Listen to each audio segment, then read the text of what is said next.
నమస్తే, welcome to clue today news.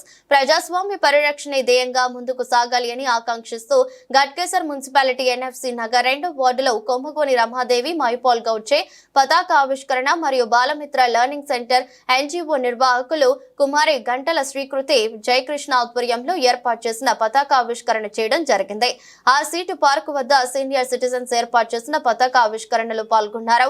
పదవీ కాలం ముగిసినందున 1st ward councillor Chandupatla Venkatareddy మరియు 2వ వార్డు కౌన్సిలర్ కొమ్మగోని మైపాల్ గౌడ్ గారికి 3వ వార్డు కౌన్సిలర్ బొక్క సంగీత ప్రభాకర్ రెడ్డి సన్మాన కార్యక్రమం చేశారు. వారికి ప్రత్యేక ధన్యవాదాలు. కార్యక్రమంలో మాజీ సర్పంచ్ పెర్సీబాయ్ గారికి, సొసైటీ సభ్యులు మరియు మాజీ ward members Vadlakonda Sivaiah, Vimala, BRS party president Janagama Yadagirirao, మాజీ ఉప్పల్ సర్పంచులు సుధాకర్ రెడ్డి, బొక్క విష్ణువర్ధన్ రెడ్డి, బొక్క కృష్ణారెడ్డి, శ్రవంతి, లింగస్వామి, జంపాల రమేష్, మేడపోయిన వెంకటేష్, వెంకట్, నారాయణ సల్లశివ, బోడిగే ఆంజనేయులు గౌడ్, యాదయ్య, సురేష్, సిఆర్కే, రాజీవ్ కృష్ణ, ఎల్లప్ప, ఎలయ్య యాదవ్, మోహన్, రావాలి అంకుల్, మాజిద్ పెద్దలు, మల్లయ్య గౌడ్, సుబ్బారావు, మోపర్తి శ్రీకాంత్, గజానంద్, పందిరి శశికళ, బండ్రాల ప్రేమలత, శ్రీరాములు ఇక్కడికి వచ్చిన ప్రతి ఒక్కరికి మీ యొక్క ధన్యవాదాలు తెలిపారు.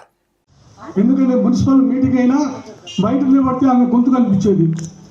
ఆ విధంగా ఆమె మాకు అన్ని విధాల మున్సిపల్ కావాల్సింది డ్రైనేజీ, వాటరు, ఎలక్ట్రిసిటీ, రోడ్లు, ఈ 4 విధాల్లో ఏరియా పెద్దది అయినా 80% కంప్లీట్ చేసి మా అందరి అభిమానం సురగొన్న రమాదేవి గారు ఇక ముందు కూడా అదే విధంగా చేసి మేము ఖాళీ అమ్మా మేము సివిల్ సిటీ మీటింగ్ చేసుకుంటున్నాం, కొంచెం అరేంజ్ చేయమంటే అన్ని విధాలు అరేంజ్ చేసి మాకు సహకరించింది. అదేవిధంగా 1st వార్డుకు వెంకటరెడ్డి గారు మేము ఇట్లా మీటింగ్ ఏర్పరుచుకున్నామంటే భోజనాన్ని అరేంజ్ చేస్తా సార్ అన్నాడు. కాదు మళ్ళీ మీ సహకారం చాలా ఉంది, ఈ బిల్డింగ్ కట్టాలంటే మీ సహకారం చాలా అవసరం ఉన్నాయి, ఇప్పుడు కాదు తర్వాత మేము శంకుస్థాపన చేసేటప్పుడు మీ అందరి సహకారం కావాలి. కూడా దీనికి ఫండ్ ఇచ్చిన గౌరవ కౌన్సిలర్ గారు చెప్తున్నారు. దాంతోపాటు ఇంకేమైనా అవసరం అంటే కూడా పర్సనల్ కూడా నేను ఇస్తాను, మాట ఇస్తున్నా. ముందు ఇంకోటి సొసైటీ ద్వారా కూడా వాళ్ళు ఏమైనా ప్రకటిస్తే కూడా పూర్తిగా అనుకున్న స్ట్రక్చర్ ప్రకారం ఇది పూర్తి చేసి అందుబాటులోకి తెస్తే బాగుంటుందని కూడా నేను ఈ సభాముఖంగా సొసైటీ ప్రెసిడెంట్ గారిని కోరుతా ఉన్నా.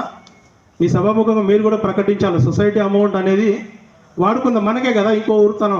ఇంకోటి ఈ జాగా కూడా కమిషనర్ గారు అఫీషియల్గా నేను ఇవ్వలేను, మీరు సొంత ఫండ్ పెట్టుకొని కట్టుకుంటే మాత్రం మీరు కట్టుకోండి అని చెప్పాడు. అందరికి గౌరవ కౌన్సిల్లో ముందే చెప్పింది మాట.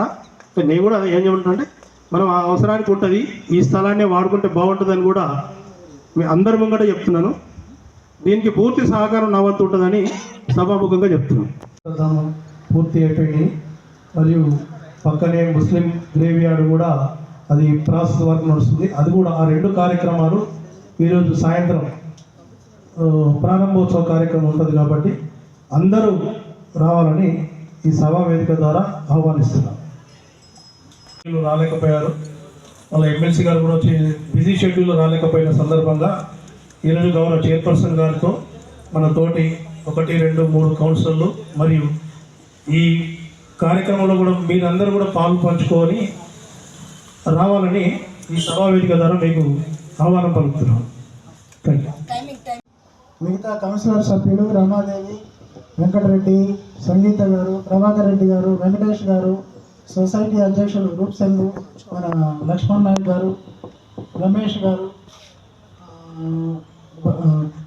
రెడ్డి గారు, వెంకటనారాయణ, వాడికి ఇంతాడు ఆ వాడికి ఇంతాడైతే మేము ఎప్పుడు ఫైటింగే, నువ్వే తీసుకోతావు మేమే తీసుకోదాం. కానీ ఎన్ఎఫ్సి నగర్ విషయానికి వచ్చేసరికి మళ్ళీ మేము 3 ఒకటి ఉండేది. మేము వెళ్ళిన గ్రామాల్లో మేము గట్కేసాలో వెళ్ళినమైనా మా ఫండ్ ఇంత ఉంది, మాకేం పెట్టలేదు. అసలు ఎంత కొట్లాడేదంటే ఇక మీటింగ్లో మొత్తం మానవులే ఉండేది. అందులో రమ్మకి ఇంకెక్కువ నల్లి చేసేది అనుకో మా ఇద్దరు కంటే. చాలా ఈ ఫండ్ ఇప్పుడు గట్కేసారి మున్సిపాలిటీలో అభివృద్ధి అయిందంటే మన ఎన్ఎఫ్సి నగరే చాలా డెవలప్ అయింది. అందులో చాలా మటుకు ఫండ్ మేము 3 బాగా కొట్లాడి బాగా తెచ్చుకునేది. అందులో డ్రైనేజ్ వ్యవస్థనే మన ఎన్ఎఫ్సిలో సరిగ్గా లేదు, డ్రైనేజ్కి చాలా ఫండ్, రోడ్లు లేవు. అసలు మనం ముందు రోడ్లు అవన్నీ వేసుకోవాలంటే మీ పెద్దలందరి సహాయ సహకారాలు చాలా అవసరము.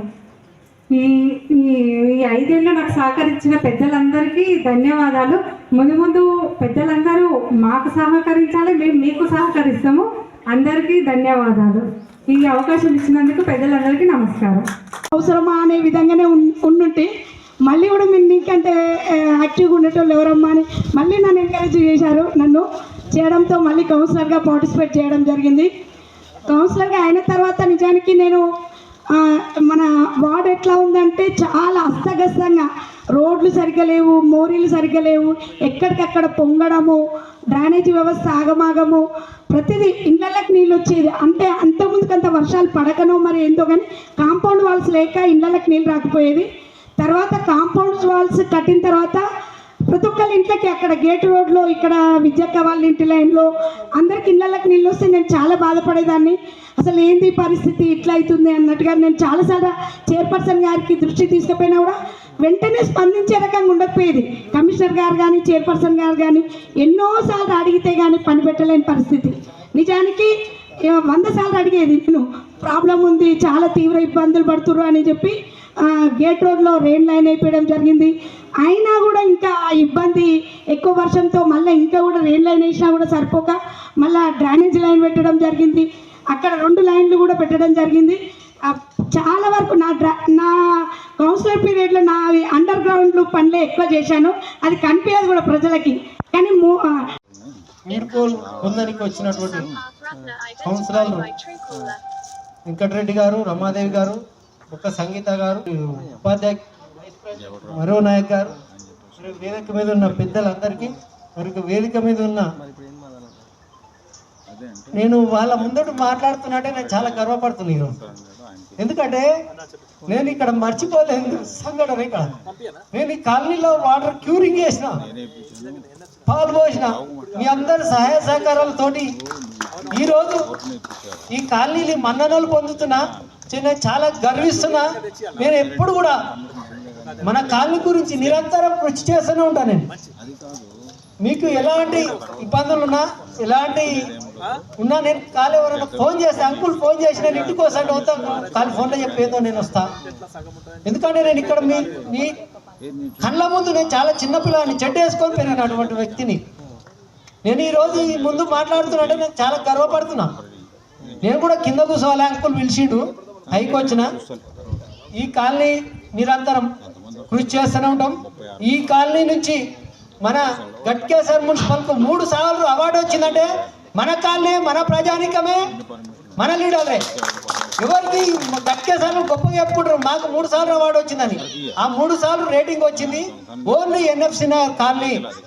మన కాలనీ వల్ల గట్కేసర్ ఎన్నో ర్యాంకులు పొంది, సరే మన మున్సిపాలిటీలో ఉంది కాబట్టి మన మున్సిపల్ కింద ఉన్నాము, మనమంతా కలిసికట్టుగా మన అభివృద్ధి కూడా వారు కూడా మేము కూడా పోరాటం చేస్తూనే ఉన్నాము. మా 3 కౌన్సిలర్లు నిరంతరం కృషి చేస్తారు. ఇది విలీన గ్రామం, ఇది పార్కులు అమ్మిర్రు, ఇది అమ్మిర్రు, అది అమ్మిర్రు అంటారు. ఇది కాదు సమస్య. మనము సొసైటీ వాళ్ళకి వేదిక నుంచి ఒకటే చెప్తున్నా, మీరు ఏదైతే 4.41% ఎక్సెస్ ల్యాండ్ ఉన్నదో అది మనకు అమ్ముకునే రైట్ ఉన్నది. ఈ బైనంబల్ అనే తోటి ఇక్కడ నిరంతరం 150 గదాలు 200 గదాలు కొన్నోళ్ళు చాలా ఇబ్బంది పడుతారు పర్మిషన్లు రాక. వాళ్ళకి ఏదైనా పర్మిషన్ రాకుండా ఇక్కడ ఉన్న లీడర్లు అందరూ కట్టుకోమని చెప్తున్నారు. కానీ వాళ్ళ హౌసింగ్ లోన్, వాళ్ళు ఏదో ఉద్యోగం చిన్న ఉద్యోగం చేస్తే హౌస్ లోన్ తీసుకొని వారు ఏదైతే లోన్ కట్టుకుందామంటే ఆ ఛాన్స్ లేకుండా పోయింది. కాబట్టి ఈ సొసైటీ నాయకులకు మేము కూడా సహాయ సహకారాలు అందిస్తాం. ఆ 4.41% మార్కింగ్ చేస్తే ఆ ఉన్నదానికి కూడా మనం పర్మిషన్లు ఇప్పించడానికి అవకాశం ఉంటుంది. 4.41% చూపిర్రి, అవతల కూడా అన్ననే వస్తుందని చెప్తాం. మనం చేసి అందరికీ ఈ వేదిక ద్వారా న్యాయం చేయాలని కోరుతూ అందరి సహాయ సహకారాలు ఉండాలి, మావి కూడా ఉంటాయి. ఈ సొసైటీ వాళ్ళు మెయిన్ ముఖ్యంగా డిమార్క్ చేయండి. మేము కమిషనర్లతో మాట్లాడి ఇక్కడ 3 కౌన్సిలర్లు చాలాసార్లు పోరాటం చేసిర్రు, అందులో నేను కూడా బాధ్యునే. ఆ మార్కింగ్ చేస్తే మనకు అందరికి పర్మిషన్లు వస్తాయి. ఇక్కడ ఉన్న మీరు ఏంటంటే సొసైటీ నుంచి చాలా ఇక్కడ మేలు చేసారు. నిరుపేదలకు 50 గదాలు 100 గదాలు 1000కి 200కు 300కు అమ్మిరు. ఆ 300కు అమ్మిరు, పాపం వాళ్ళు సొసైటీలో జమ చేసిరు.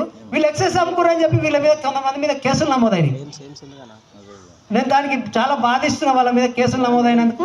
కానీ ఇక్కడ ఉన్న పెద్దలు, ఇప్పుడున్న సొసైటీ నాయకులు, నేను మొన్న పోటీ చేయడానికి కూడా కారణం అదే.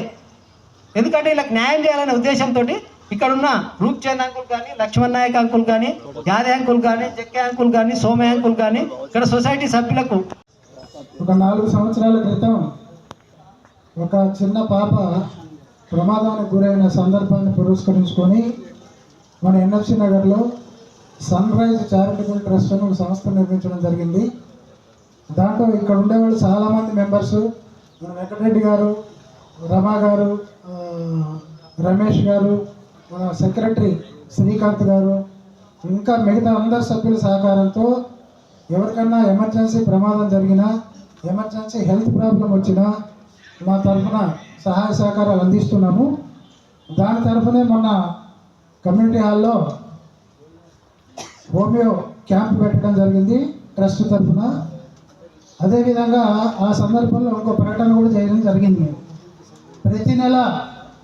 ప్రతి నెల మొదటి శనివారం మన సన్ రైజ్ చారిటబుల్ ఆఫీసులో ఫ్రీగా ఉచితంగా హోమియో వైద్యం అందించబడుతుంది. ట్రస్ట్ తరఫున ఎవరు వచ్చినా ప్రతి నెల మొదటి శనివారం ఫ్రీగా హోమియో వైద్యం అందించబడుతుంది చెప్పడానికి గర్విస్తున్నాము. ఈ అవకాశాన్ని మీరు ఉపయోగించుకోండి. అవసరమైతే ప్రత్యేక డాక్టర్లను కూడా పిలిపించడం జరుగుతుంది. అయితే ముందరగా మనకు ఎవరైనా అడ్వాన్స్గా బుక్ చేసుకుంటే ప్రత్యేక డాక్టర్లను పిలిపిస్తాం, లేకపోతే మేమే అందిస్తాం ఫ్రీగా. అది ఆ సందర్భంగా